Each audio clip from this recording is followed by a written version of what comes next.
Eu quero te convidar para abrir a sua Bíblia em Atos dos Apóstolos, no capítulo 2. Atos, capítulo 2. A gente está no 6º episódio da nossa série Fôlego de Vida. Se você não acompanhou a série toda, você pode acompanhar pelo nosso canal no YouTube, que está o culto completo, ou pelo nosso canal nas redes de podcast, no Spotify, por exemplo, que está só a mensagem, tá bom? Vem junto com a gente para acompanhar essa série, porque eu acho que está bem interessante a gente conversando sobre esse fôlego da vida que o próprio Deus nos dá. Atos capítulo 2, versículo 42 e diante. Olha só o que diz o texto. Eles se dedicavam ao ensino dos apóstolos, à comunhão, ao partir do pão e às orações. Todos estavam cheios de temor, e muitas maravilhas e sinais eram feitos pelos apóstolos. Os que criam mantinham-se unidos e tinham tudo em comum. Vendendo suas propriedades e bens, distribuíam cada um conforme a sua necessidade. Todos os dias continuavam a reunir-se no pátio do templo. Partiam o pão de casa em casa, juntos participavam das refeições e com alegria e sinceridade de coração, louvando a Deus e tendo a simpatia de todo o povo. E o Senhor lhes acrescentava diariamente os que iam sendo salvos. Vamos orar? Pai bendito, obrigado, Senhor, pela Tua presença entre nós. Obrigado por manifestar desse Teu Santo Espírito que é o fôlego da nossa vida, que mantém a nossa existência. E que este mesmo Espírito fale conosco, Senhor, mais uma vez, em nome de Jesus. Amém. Bom, o que acontece quando o Espírito de Deus desce sobre nós? O que acontece quando esse fôlego de vida habita o nosso ser? O que acontece de especial quando o Espírito Santo de Deus entra na nossa vida e muda tudo? O que acontece efetivamente? O livro de Atos dos Apóstolos nos dá muitos insights, muitas ideias do que acontece. Bom, a primeira coisa que a gente tem que pensar é que, embora o Espírito de Deus seja esse Espírito que sustenta toda a vida, de toda a humanidade, cristã ou pagã, ou de qualquer outra religião que seja, a gente também temos de reconhecer que existe uma nova vida em Cristo, que não é mais só a vida biológica, não é mais essa sustentação comum de todo ser que respira simplesmente, mas há uma nova vida em Cristo Jesus. Tanto que no Novo Testamento, que foi escrito em grego, há duas palavras importantes para dizer da vida. Há a palavra bios, que daí vem biologia, que daí vem a vida biológica, essa vida que todos que respiramos têm, inclusive os animais e vegetais. Essa é a vida, e essa Deus nos dá também, e primordialmente, primeiramente é essa que Deus nos dá. Deus sustenta a vida de toda a humanidade, Deus sustenta a vida de todos os seres humanos, de todos os animais, de todos os vegetais. É Deus próprio que sopra do seu fôlego de vida sobre todo o universo. Deus nos sustenta. Reconheçamos isso ou não? Agora existe um outro sopro, um segundo sopro, o sopro da nova aliança, o sopro que vem por meio do Espírito Santo de Deus e que agora diz que nós temos uma nova vida. E essa nova vida em Cristo Jesus, no Novo Testamento é Zoe ou Zoé, que fala dessa vida abundante, que fala dessa vida nova, que fala dessa vida do reino. Então nós passamos a ter dois tipos de vida. Essa vida biológica, natural, que a Bíblia também vai dizer como homem carnal, e essa vida diferenciada, por assim dizer. Essa vida do sopro do Espírito que vem com dons, que vem com talentos, que vem com mudança de vida, que vem com conversão efetivamente. E o que acontece aqui é algo maravilhoso, porque essa comunidade de pessoas que estão reunidas em Jerusalém, que recebem do Espírito Santo naquela grande festa, naquela grande reunião do Pentecostes, diz que eles se juntam aos apóstolos, e eles passam a se dedicar ao ensino dos apóstolos. O que é o ensino dos apóstolos, senão o próprio Evangelho? O que é o ensino dos apóstolos, senão aquilo que eles viram e acompanharam de Jesus, e agora estão transmitindo aos primeiros cristãos? E lá eles partiam o pão, e lá eles faziam orações, e lá eles estavam cheios de temor, e lá eles viviam esses milagres, que aliás é o tema da nossa próxima mensagem, os milagres de Deus na história da igreja. Mas muito importante, eles criam e se mantinham unidos e tinham tudo em comum, a ponto de vender as suas propriedades e distribuir conforme a necessidade de cada um. Num outro texto, no capítulo 4, mais adiante, no versículo 32, que descreve praticamente a mesma coisa, e diz que eles não tinham nada que fosse próprio de si, mas eles compartilhavam, de forma que não havia necessitado entre eles. A comunhão cristã na história faz com que as pessoas repartam aquilo que elas têm, de forma que dentro dessa comunidade não há necessitados. Esse já era o projeto de Deus para Israel, descrito lá em Deuteronômio, que não deveria ter pobre em Israel, que não deveria ter necessitado em Israel. Essa é a programação divina. Se há uma pessoa com fome, se há uma pessoa com sede, se há uma pessoa que não tem onde morar, se há uma pessoa que não tem o que vestir, isso está longe de um propósito de Deus. O propósito de Deus é que nós vivamos com dignidade sempre. E dignidade depende de ter o que comer, de ter o que beber, de ter onde morar e de ter com que se vestir. Dignidade humana depende desses elementos fundamentais. E quando alguém não tem uma dessas coisas, ela está sendo aviltada na sua própria dignidade. E isso nunca foi e nunca será o plano de Deus. Deus nunca desejará que alguém passe esse tipo de privação. Eu não estou falando de privilégios, eu não estou falando de comida dos melhores restaurantes, eu não estou falando de casa luxuosa, eu não estou falando de roupas de marca e etiquetas caras. Eu estou falando do básico fundamental para a dignidade humana. E o testemunho da igreja é que todas as pessoas tinham o que lhes era necessário. E esse é um grande milagre. Esse é um grande milagre que na história não consegue se superar. Porque quando veio a ideia comunista de se repartir com todo mundo igualmente, a gente viu na história que não deu certo. Ou a gente tem visto na história a falha dos governos em capitanear as riquezas de um país e repartir igualmente, o quanto isso é problemático, o quanto isso gerou ou promoveu ditaduras, o quanto isso não foi funcional e não funcionou mundo afora. Mas por outro lado veio o capitalismo e disse: não, o capitalismo funciona, a gente vai produzir riqueza, vai dar liberdade ao mercado e com isso todas as pessoas terão em abundância. E o que a gente tem visto é que também não funciona. Que sim, há muita riqueza de alguns poucos.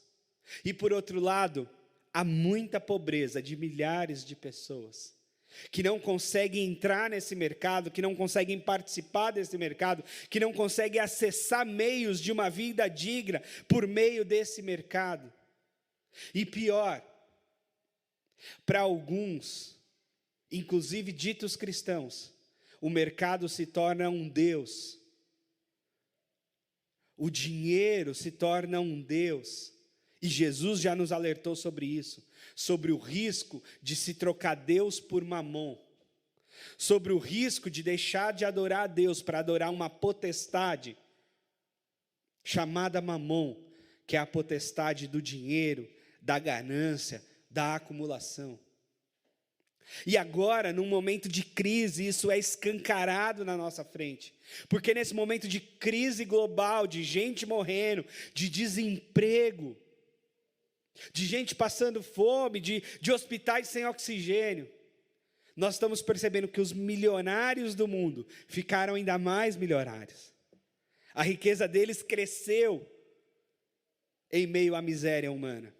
Mas, por outro lado, as pessoas que vinham de um mercado de trabalho já informal, por outro lado, as pessoas que não tinham seguridade social, carteira assinada, por outro lado, pessoas que dependiam de um emprego operacional presencial, estão passando fome, estão passando sede, estão sem ter o que comer, estão sem um teto para morar. Várias dessas ocupações que eu tenho percorrido pela cidade de São Paulo, que a gente tem levado cesta básica, que a gente tem levado socorro, há muitas histórias de pessoas que dizem, mas eu trabalhava, eu tinha o meu emprego, eu pagava o meu aluguel, mas quando veio a crise, a minha empresa quebrou, ou o meu patrão teve que demitir, ou eu trabalhava informalmente na rua e não pude mais trabalhar, e não consegui mais pagar o aluguel, agora moro num barraco, agora moro numa favela, agora moro numa ocupação.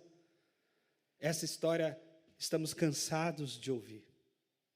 Eu estou cansado já de ouvir essas histórias, essas necessidades. Então isso diz que, em termos governamentais e globais, infelizmente, a pobreza e a fome no mundo está longe de acabar. E infelizmente, e com muito pesar, eu leio notícias de que o nosso país, o Brasil, voltou para o mapa da miséria da ONU. Com muita tristeza, eu abro os jornais e vejo que a Índia não dá conta de oferecer saúde pública para os seus habitantes e tem gente morrendo nos carros, nas portas, sem oxigênio, sem fôlego de vida para si. É com muita tristeza que nós estamos vendo os países ricos atingindo limites altíssimos de vacinação da sua população. E países pobres que sequer começaram a vacinar suas populações. E talvez nunca consigam vacinar porque não vão ter dinheiro para comprar as vacinas dos grandes laboratórios. Essa é a realidade global na qual a gente está inserido, infelizmente. Mas nós que temos o Espírito Santo de Deus, não podemos e não devemos nos conformar com essa realidade. Nós que temos o Espírito Santo de Deus, que brotou dentro de nós uma nova vida, essa vida abundante de Jesus, ela precisa ser partilhada, ela precisa ser comunicada, ela precisa ser levada adiante. Essa dignidade, essa partilha, e não é que nós vamos resolver o problema global da fome e da miséria do mundo. Eu sou idealista, mas nem tanto. Eu sei dos entraves e das complexidades e dos sistemas econômicos, e de como o mercado financeiro funciona, e do quanto os ricos controlam e enriquecem ainda mais em cima da pobreza de outros. É verdade.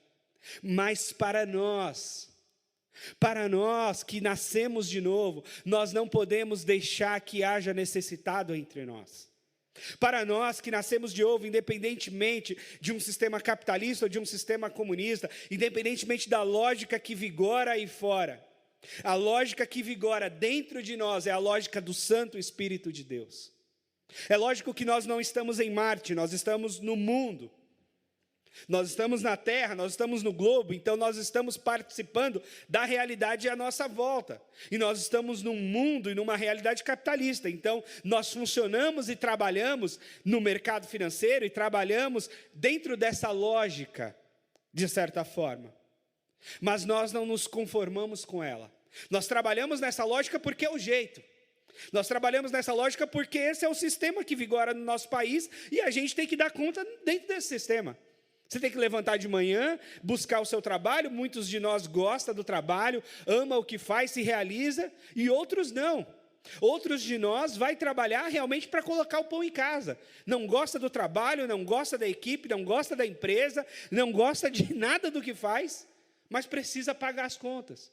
Precisa pagar água, precisa pagar a luz, precisa pagar a alimentação e vai. E glória a Deus por isso, porque é isso mesmo.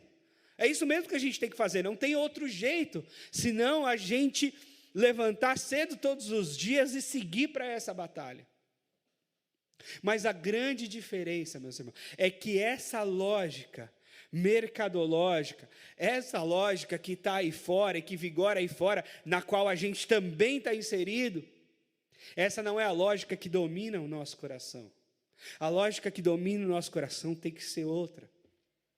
E essa outra lógica que domina o nosso coração é de não nos deixarmos em paz se tiver algum necessitado entre nós. É não nos deixar em paz diante da necessidade dos nossos irmãos. É não nos deixar em paz diante da realidade, daquela realidade da qual a gente minimamente pode socorrer de alguma forma. E nisto, eu estou feliz com a nossa igreja. Porque para o nosso tamanho, para o número de pessoas que nós temos contribuído, nós temos chegado. Eu acho que nós não estamos no ideal e talvez nunca alcancemos o ideal. Mas nós estamos num horizonte onde a gente tem repartido com generosidade, com várias pessoas que você nem conhece, mas você tem doado para fazer chegar lá na ponta. E glória a Deus por isso. Porque um pouco dessa dignidade tem feito chegar lá. E a quem a gente conhece, graças a Deus, irmãos nossos que sofreram necessidades nas nossas igrejas, foram socorridos. Quando a gente precisou fazer lá um churrasco solidário lá, que a gente levantou uma grana, os irmãos chegaram junto. Quando eu fiquei internado no hospital e precisou de recursos para amparar minha esposa e meu filho, os irmãos estiveram presentes e contribuíram. Glória a Deus por isso. E sabe o que faz isso? É o Espírito Santo de Deus. Porque o nosso padrão, o nosso coração, há uma tendência para o acúmulo. Há uma tendência para o egoísmo. Há uma tendência para o medo que me falte amanhã, então eu preciso acumular no hoje o máximo possível. Há uma tendência de que eu só pense em mim e no meu luxo, e não considere as pessoas lá fora. Há uma tendência de que a gente pense na nossa lógica de que, olha, eu trabalho tanto, então o que eu tenho é só para mim, e eu não tenho que repartir isso com os outros. Essa é a tendência humana, essa é a realidade que vigora aí fora. Mas entre nós não pode ser assim. Entre nós não deve ser assim. Entre nós precisa ter essa partilha, precisa ter essa generosidade. Eu não estou dizendo que todos vão ter recursos iguais, não. Até porque nós temos dons diferentes, talentos diferentes, profissões diferentes, realidades diferentes. Então, eu não estou dizendo que todos vamos ter recursos iguais, mas eu estou dizendo que entre nós ninguém pode ter falta do necessário, do mínimo necessário para a sobrevivência. E isso só vem, meus irmãos, pelo poder do Evangelho. O poder do Evangelho não só salva a gente do inferno, o poder do Evangelho salva a gente da gente mesmo, salva a gente do nosso egoísmo, salva a gente do nosso Deus próprio. Paulo chega a dizer para algumas pessoas que o Deus deles é o próprio umbigo. O Evangelho nos salva desse egoísmo que vigora no nosso mundo. Agora, seguindo o texto de Atos, tem uma experiência muito forte no capítulo 5, que é com Ananias e Safira, porque eles veem essa coisa dos irmãos repartirem os recursos, e aí eles vendem as suas propriedades, mas eles retêm parte do dinheiro, e levam a doação aos pés dos apóstolos, como quem está doando tudo. E aí a resposta de Pedro para eles é: por que vocês estão mentindo ao Espírito Santo de Deus? Por que vocês deixaram o diabo entrar no coração de vocês? A propriedade não era de vocês. A igreja não confiscou a sua propriedade. A igreja não confiscou a propriedade de ninguém. Era absolutamente espontâneo esse movimento de venda e de doação e de partilha. Agora, este casal, talvez querendo projeção social, talvez querendo projeção espiritual na comunidade, talvez querendo aparecer como grandes doadores generosos, mentiram para a comunidade. E o Pedro disse: vocês mentiram ao Espírito Santo de Deus. E infelizmente, meu irmão, eles morreram. Primeiro o marido, depois a esposa. Primeiro Ananias e depois Safira. E às vezes eu me pego pensando: Deus, se o Senhor for matar os mentirosos da nossa comunidade, a gente está enrolado. Quem vai sobrar? Será que eu sobro? Se o Senhor resolveu matar os mentirosos da nossa comunidade? E talvez a resposta que eu encontro é a resposta de Deus diante do momento pós-dilúvio, quando a humanidade volta a pecar, e Deus diz assim: eu não vou acabar com o mundo de novo com o dilúvio. Eu não vou mais acabar o mundo em água, porque senão eu vou ter que acabar o mundo toda semana. Não vai ter jeito. E aí Deus providencia Jesus. E parece que é isso, parece que se Deus for matar os mentirosos da nossa comunidade, então não vai ficar ninguém vivo, não vai sobrar nada. Então parece que isso não está mais acontecendo. Mas este temor que vem de que estamos diante do Espírito de Deus, de que estamos diante do próprio Deus, e que a nossa vida está posta e que Deus habita em nós, esse temor deve tomar conta do nosso coração. E onde nós podemos viver a verdade, senão na comunidade de irmãos? E onde nós poderíamos dizer a verdade, senão na comunidade de irmãos? E veja, eles foram castigados severamente por Deus e pelo Espírito de Deus, porque mentiram a respeito de uma coisa que era deles, que eles não tinham por que mentir, que eles não tinham por que repartir, que não era uma pauta obrigatória, que ninguém estava dizendo que eles tinham que fazer aquilo. Mas por eles terem feito, e feito mentirosamente, eles sofreram essa gravíssima recompensa da parte de Deus. Isso deve despertar em nós, no mínimo, um certo temor. Confesso que esse é o tipo de passagem da Bíblia que eu queria pular.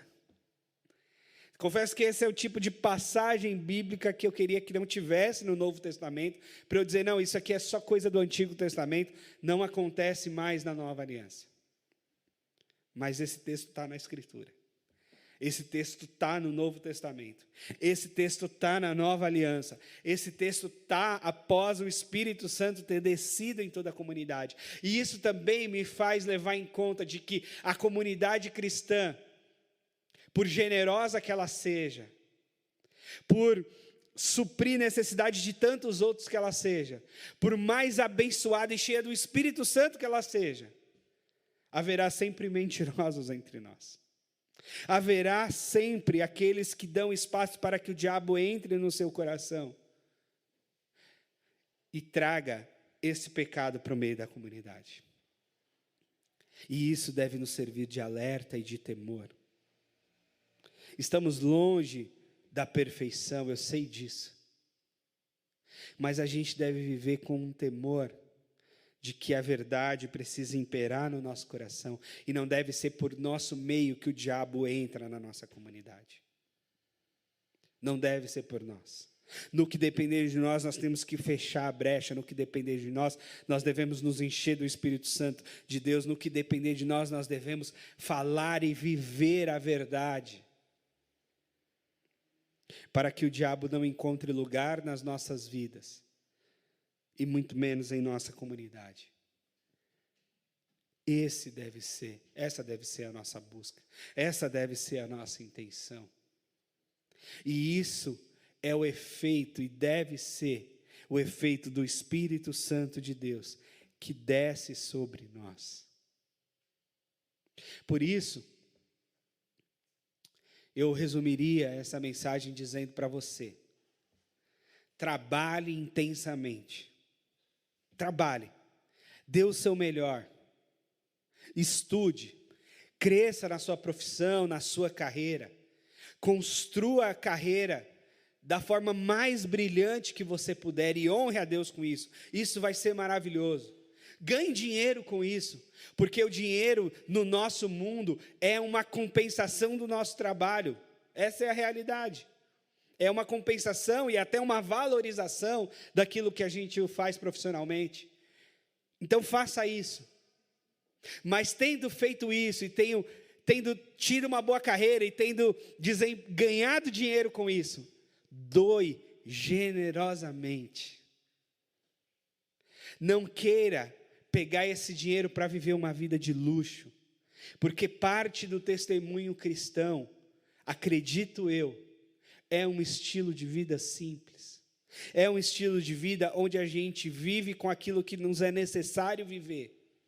E a gente aprende e reparte tudo aquilo que não serve.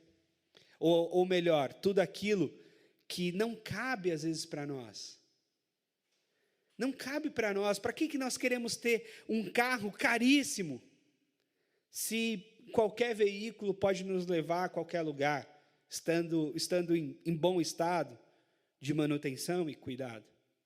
Por que a gente quer morar numa mansão, se qualquer casa minimamente aceitável e segura pode abrigar a nossa família?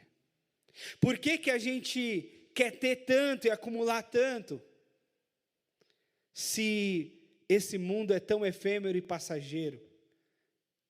Se no nosso caixão a gente não vai levar nada disso, e se nós aprendemos com o próprio Jesus, de que a nossa cidadania maior e mais importante é a celestial, e que os padrões de pensamento que devem ocupar a nossa mente e o nosso coração é a eternidade, não as coisas desse mundo, e não aquilo que a gente pode acumular e ter por aqui. Por quê? Sabe por quê? Porque perigosamente a gente entra na lógica do mundo. Porque perigosamente a sementinha do mal brota e ganha espaço no nosso coração. E a nossa lógica perigosamente passa a ser a lógica que vigora no mundo. E a gente deve estar aqui, domingo após domingo. E a gente deve estar diante da palavra de Deus, dia após dia. Justamente para não deixar que essa lógica mundana vigore na nossa mente. Justamente para realinhar a nossa mente, o nosso estilo de vida, as nossas decisões e os nossos comportamentos, a partir da realidade do Evangelho e da vida no reino de Deus. Esse é o testemunho. E quer saber o que acontecia? O texto bíblico diz para nós que diante deste testemunho público, diante desse estilo de vida da igreja, Deus próprio ia acrescentando aqueles que haveriam de ser salvos. É lógico que nós temos de evangelizar, é lógico que nós temos de proclamar Jesus, é lógico que nós temos de falar do Evangelho, mas nada mais impactante do que a vida no Evangelho. Nada mais impactante do que o próprio exemplo de vida e como isso impacta a vida dos outros e como isso faz os outros se achegarem para essa vida no Evangelho. Eu tenho observado isso como pai, eu acho que quem aqui é pai e é mãe já sabe muito melhor do que eu, de que nós podemos ensinar um monte de coisas aos nossos filhos. Nós podemos dizer e repetir e falar outra vez, mas eles na verdade vão imitar o que a gente faz.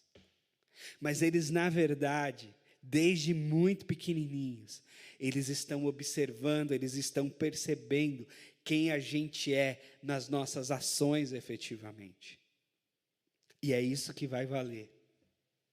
Os nossos discursos vão ter pouco efeito diante do exemplo que a gente oferece. E com a igreja não é em nada diferente. É exatamente essa lógica. A realidade e a atração para o Evangelho, a atração para as pessoas virem à igreja, a atração para as pessoas fazerem parte da igreja, não virem à igreja, né? Nesses tempos de pandemia, inclusive, vir à igreja ficou inviável.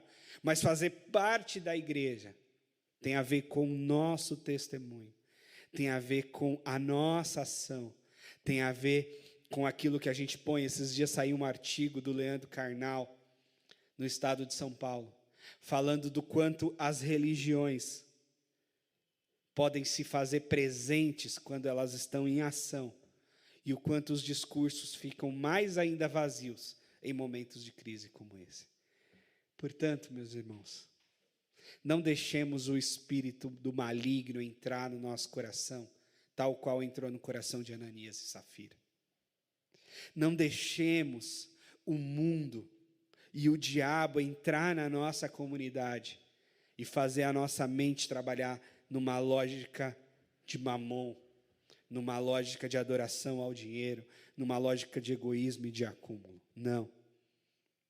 que o nosso coração e a nossa mente sejam cheios do Espírito Santo, e esse Espírito sopre generosidade sobre nós, de forma que o resultado do nosso trabalho sempre glorifique a Deus na partilha com pessoas. Que o nosso dinheiro não seja o nosso Senhor, mas seja o nosso servo.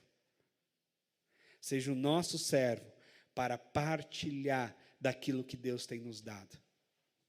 E uma coisa muito importante que eu tenho aprendido: se você tem algo que você não pode doar, não é você que tem essa coisa, mas essa coisa que te tem. Se há algo que você tem, que você não pode doar, não é você que tem a coisa, é a coisa que te tem. Portanto, não deixe o dinheiro ser o teu senhor, faça o dinheiro ser o teu servo. O dinheiro está a teu serviço. Amém? Que Deus nos abençoe. Nós vamos orar e vamos partir para a ceia do Senhor aqui na sequência. Obrigado, Senhor, porque o Senhor nos ensina a generosidade, a partilha. O Teu Espírito Santo é assim, Senhor. É assim que age no nosso meio, é assim que age na nossa vida. E que seja sempre assim, Senhor, que o Senhor continue nos dando corações generosos. Que o dinheiro não tenha lugar no nosso coração, mas que ele seja um servo para a partilha e para a Tua missão, Senhor. Toma a nossa vida, toma os nossos recursos, toma o nosso dinheiro, toma nossos dons, nossos talentos, toma tudo que é em nós, Senhor, e use para a Tua glória, em nome de Jesus. E que a igreja, que a nossa igreja dê sempre testemunho de que nós somos movidos pelo Espírito Santo de Deus. É isso que nos move, é isso que nos preenche, é isso que anima a nossa vida, e não qualquer outro espírito. Amém. Amém.